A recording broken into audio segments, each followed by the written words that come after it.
students, welcome to Real Physics classes with Vishal sir. Now students, we have our next lecture, second lecture about the chapter 13, that is magnetic effects of electric current. इससे पहले हमने students पढ़ा है कि हमने general एक discuss किया था ओस्टर्स एक्सपेरिमेंट। ओस्टर्स एक्सपेरिमेंट में हमने क्या पढ़ा था? ओस्टर्स ने अपनी ऑब्जर्वेशन क्या बताई कि जब भी कोई कंडक्टर, करंट कैरिंग कंडक्टर, जब भी हम किसी कंडक्टर में से करंट पास कराएंगे तो वो कंडक्टर क्या शो करता है? Magnetic effect.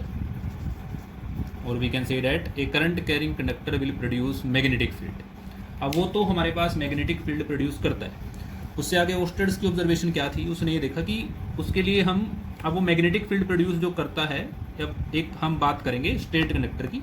हमारे पास एक स्ट्रेट कंडक्टर है जिसमें से हमने करंट पास किया है, उसका मैग्नेटिक फील्ड कैसा है, मतलब दिखने में वो मैग्नेटिक फील्ड कैसा होगा, कैसी लाइंस बनेगी, किस तरीके से वो मैग्नेटिक फील्ड दिखेगा। तो उसके लिए हम एक एक्सपेरिमेंट भी हमारे पास होता है। सपोज अगर हमने एक वायर ली, करंट कैरिंग वायर, इसमें से हम एक्स वाई वायर अगर कोई लेते हैं, उसमें से करंट पास कराते हैं, let the current is flowing from Y to X, then तो अब उसका जो मैग्नेटिक फील्ड है, हमें पता है कि मैग्नेटिक फील्ड बनेगा, पर वो मैग्नेटिक फील्ड बनेगा कैसे? उसको करने के लिए एक एक्टिविटी भी है हमारे पास। हमें कार्डबोर्ड पे कुछ आयरन फिलिंग्स ले सकते हैं। अगर हम यहाँ पे कार्डबोर्ड रख दें जिसपे हमने आयरन फिलिंग्स मतलब जो बहुत बारीक आयरन होता है, जब भी हम कोई आयरन का पीस कट करते हैं तो उसमें से जो बहुत बारीक आयरन निकलता है, that is called iron filings. तो ये जो आयरन फिलिंग्स हैं, जब इसमें से करंट पास होगा तो वो एक सर्कल की फॉर्म ले लेती है। मतलब कि जो आयरन फिलिंग्स है that will collected near the wire and in the form of circle. So हमें यहाँ से एक आइडिया ये मिला कि जो करंट कैरिंग कंडक्टर है, स्ट्रेट करंट कैरिंग कंडक्टर, उसके आसपास जो मैग्नेटिक फील्ड बनता है, that magnetic field will be in the form of concentric circular field lines. और वो फील्ड लाइंस कैसे दिखती हैं, दोबारा से हम देख लेते हैं। If we have X Y conductor, current is flowing from Y to X, then जब हम उनको ड्रा करेंगे with the help of compass, we can also explain this effect. तो वो मैग्नेटिक फील्ड लाइंस हमारे पास कुछ इस तरीके से बनी, मतलब सर्कुलर फॉर्म में हमने उसकी मैग्नेटिक फील्ड ड्रॉ की। अगर सेम केस हम रिवर्स कर देते हैं, if current is flowing from X to Y, then the direction will also change. Now the direction will change, बनेगा तो हमारे पास सर्कल फॉर्म ही, पर जो पहले हमारे पास एरो की डायरेक्शन थी वो चेंज हो जाएगी। यहाँ पर एरो की डायरेक्शन हमारी इस तरीके से है और यहाँ पर एरो की डायरेक्शन हमारी रिवर्स हो चुकी है। तो दोनों केस में हमने क्या देखा, जब करंट की डायरेक्शन चेंज होगी तो हमारे पास कंसेंट्रिक सर्कल्स में जो कर्व बनती है उनकी डायरेक्शन भी चेंज हो जाती है। पर एक मेन आइडिया हमें ये पता चलता है कि जो हमारे पास स्ट्रेट कंडक्टर है उसका मैग्नेटिक फील्ड प्रोड्यूस होगा, और उस फील्ड को प्रोड्यूस करने के लिए हमारे पास जो उसकी शेप होगी, that will be in the form of concentric circles. और उसके लिए एक रूल भी है हमारे पास, that is most important rule. Paper में हमारे पास क्वेश्चन पूछे जाते हैं, right hand thumb rule. Right hand thumb rule, इस रूल से हम ये याद रख सकते हैं। सपोज अगर हमारे पास ये मार्कर जो है एक करंट कैरिंग वायर है और हमने इसको अपने राइट हैंड में ग्रिप करना है। सबसे पहले तो ये है कि हमने इसको राइट हैंड में जब ग्रिप करेंगे तो ग्रिप करने के बाद हमने क्या देखना है, राइट हैंड की जो थंब है, thumb is in the direction of current, like in this figure.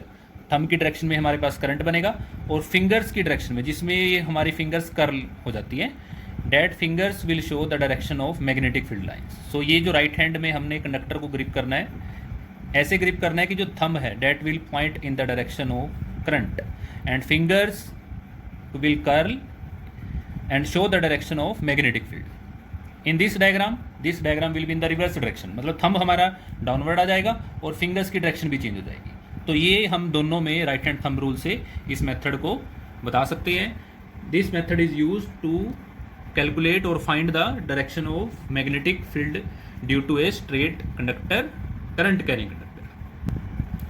और स्टूडेंट्स, इस राइट हैंड थंब रूल से अब हम एक जनरल एक्सप्रेशन भी एक पता कर सकते हैं कि जो हमारा मैग्नेटिक फील्ड है, सपोज इस वायर में करंट कितना फ्लो करता है, आई, तो जो हमारा मैग्नेटिक फील्ड बनेगा उस मैग्नेटिक फील्ड को किससे लिख लेते हैं, बी से, क्योंकि बी से रिप्रेजेंट करते हैं। That magnetic field will directly proportional to current I, मतलब जितना इसमें ज़्यादा करंट होगा उतना ही ज़्यादा हमारा मैग्नेटिक फील्ड बनेगा।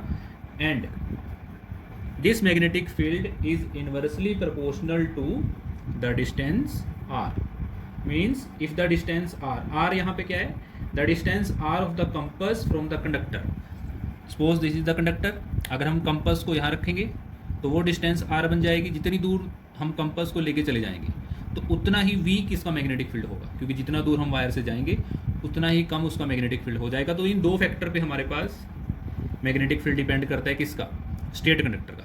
दोनों को कंबाइन कर सकते हैं तो B directly proportional to I/R। तो इन दो फैक्टर्स पे हमारे पास किसी भी स्टेट कंडक्टर का मैग्नेटिक फील्ड डिपेंड करता है। और एक और हमने याद रखना है, what is the SI unit of magnetic field. Magnetic field की SI यूनिट हमारे पास क्या होती है? That is denoted by tesla. Capital T is the symbol.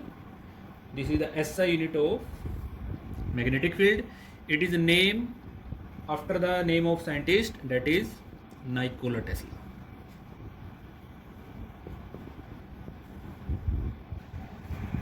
Students, next topic is magnetic field due to a current carrying circular coil. Current carrying circular coil. अब बात तो वही है, हमने उसमें स्टेट कंडक्टर लिया था। अब इसी कंडक्टर को बेंड करके अगर मैं एक सर्कुलर कोयल बना देता हूँ, करंट तो इसमें भी पास कर रहा है पर उसकी शेप चेंज हो गई, तो इसका मैग्नेटिक फील्ड हम कैसे निकालेंगे? क्योंकि दोनों का मैग्नेटिक फील्ड तो प्रोड्यूस होगा अकॉर्डिंग टू ओस्टेड एक्सपेरिमेंट, पर इसके लिए हमने अलग से रूल देखा, राइट हैंड थंब रूल। पर यहाँ पर हम राइट हैंड थंब रूल नहीं अप्लाई कर सकते, इसके लिए रूल अलग है। अब वो कैसे हम कर सकते हैं? तो मैग्नेटिक फील्ड जो है हमारे पास एक सर्कुलर कोयल का, उसके लिए अगर हम डायग्राम बनाना चाहे तो बना सकते हैं। Suppose we have a circular loop. अगर हमारे पास कोई सर्कुलर लूप है, उस लूप को हम एक बैटरी से कनेक्ट कर सकते हैं, पॉजिटिव नेगेटिव, एक की भी लगा सकते हैं, क्लोज की, and current is flowing from positive to negative. Again this is the one of the activity from the NCERT।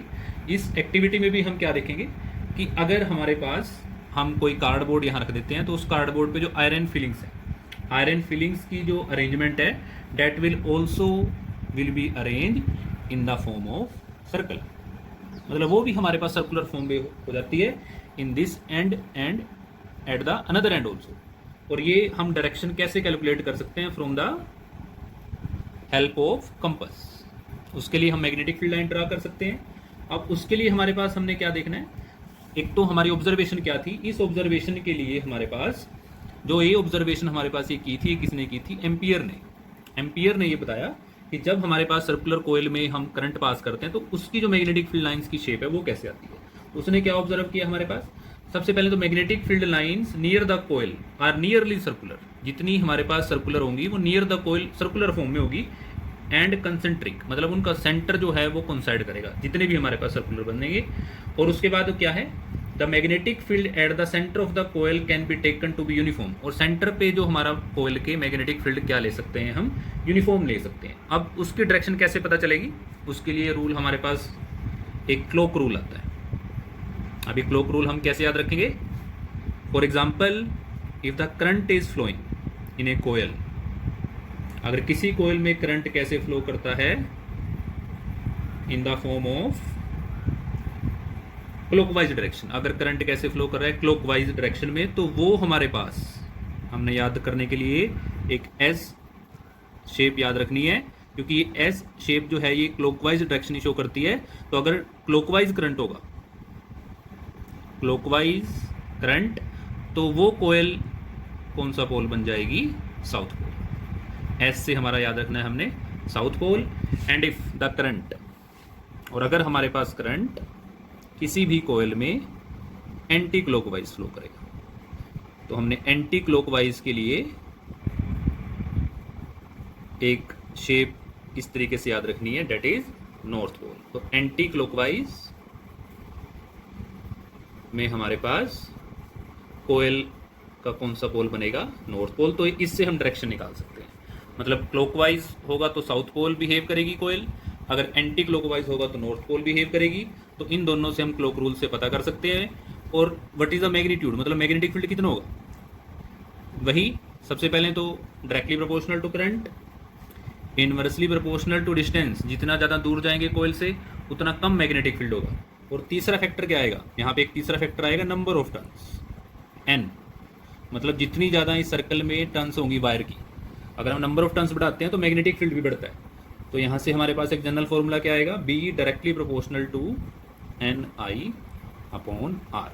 ये फॉर्मूला हम किसके लिए यूज़ कर सकते हैं, सर्कुलर कोयल के लिए। और प्रीवियस फॉर्मूला हमारे पास किसके लिए था, for a straight current carrying conductor. So students, आज के लिए हम इतने टॉपिक डिस्कस करेंगे। लेक्चर 3 के लिए हम नेक्स्ट टॉपिक डिस्कस करेंगे। Thank you.